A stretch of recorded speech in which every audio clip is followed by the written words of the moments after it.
सब्जी की कीमतों में अप एंड डाउन को थामने और बिचौलियों की मुनाफाखोरी को रोकने सरकार ने बड़ी तैयारी कर ली है। किसान से सस्ते में सब्जी खरीदकर बिचौलिए मुनाफा कमा रहे हैं और किसान और आम आदमी ठगा जा रहा है। सरकार बाजार का ऐसा तंत्र बनाने जा रही है जिससे किसानों को उनकी उपज का सही दाम मिले।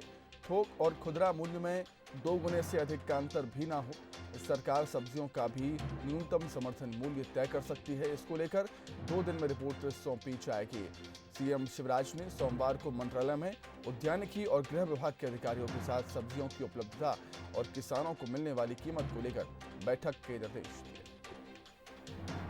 साथ ही उद्यानिकी मंत्री भरत सिंह कुशवाहा जी, और आपने जो सुना होगा कि इस वक्त किसानों को, जो सब्जी के किसान हैं, उनको उचित दाम नहीं मिल रहा है। इसको लेकर एक महत्वपूर्ण निर्णय भी सरकार ने लिया। हम उनसे बात करते हैं। सर, क्या महत्वपूर्ण निर्णय सरकार ने लिया है जो इस तरह की चर्चाएं हैं कि सब्जियों के सही दाम किसानों को नहीं मिल रहे? सब्जी के भाव गिरते और बढ़ते रहते हैं, चूँकि ये कच्चा उत्पादन है और कई बार ये स्थिति होती है मंडियों में कि तुरंत खेतों से वो किसान लाने में कहीं चूक करते हैं या समय के अभाव में दूसरे दिन लेके आते हैं, तो सब्जियों पर फर्क पड़ता है। कहीं कहीं ऐसी सब्जियों की रेट गिरती है। और दूसरा, थोक विक्रेता और खेरेज विक्रेता में बहुत बड़ा फ़र्क है।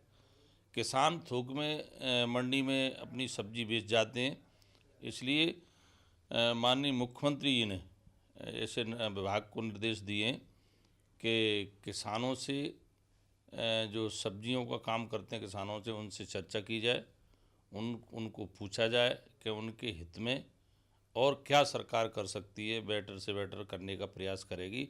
एक प्रस्ताव ये भी तैयार किया गया है कि मंडल स्तर पर ग्रामीण क्षेत्रों में किसानों को जागरूकता भी दिया जाएगा और उनको कुछ ट्रेनिंग भी दी जाएगी।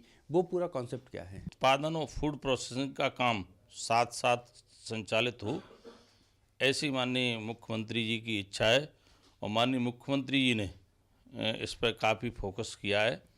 और जिस प्रकार से समय समय पर उद्यानिकी विभाग के माध्यम से किसानों को प्रशिक्षण दिया जाता रहा है, किसानों का प्रशिक्षण आयोजित करने के लिए हम उनकी संख्या निर्धारित कर रहे हैं कि कोविड-19 का भी पालन हो और किसानों तक हमारी योजना की पूर्ण रूप से जानकारी पहुंचे, क्योंकि अन्य प्रांतों का भी जो क्रॉप किस अनुसार अच्छा उत्पादन करते हैं और कैसे उनको व्यवस्थित किया जाता है, इस ओर समय समय पर विभाग के माध्यम से प्रदेश से बाहर भी किसानों को भेजा जाता है। जिला स्तर की जगह विकासखंड स्तर पर किसानों को प्रशिक्षित देने का प्रयास करेंगे। किसानों को बताया जाएगा कि कैसे उनकी आय दुगनी हो सकती है, उनको क्या करना चाहिए जिससे उनकी फसल जो है वो बेहतर हो सके और आय भी उनकी दोगुनी हो सके। कैमरामैन आशीष खरे के साथ जुगल किशोर शर्मा, बंसल न्यूज़, भोपाल।